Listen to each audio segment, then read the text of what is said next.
Ayan, iniwan na naman yung mga pusa dito sa harapan ng bahay namin po. So, ang mangyayari nito, napipilitan kasi nagbigay ng food na yan.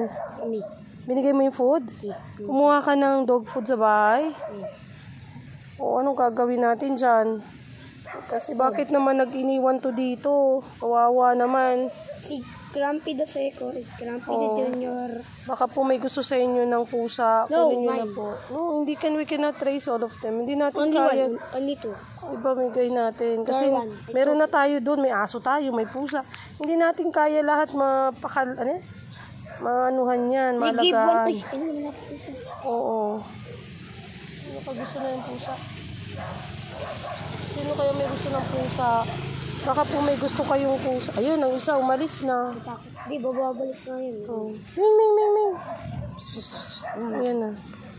Kasi pagka Yan din. sige na, wag mo iwan yan dyan. Bigay mo na lang sa yan kainin. Kasi baka po naggagalit yung pusa. Ay, ganun anak. Baka po gusto nyo. Kunin nyo na lang yung pusa. Hello, mine. Let me go one. Okay.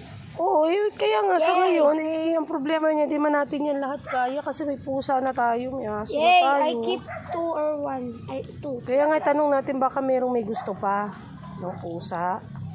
Yan. Yung isa sa Kanino po kaya ito? Iniwan lang din eh. Gusto ko to, Ayan, tapos alam nila dito banda yung mga anuhan ng pusa.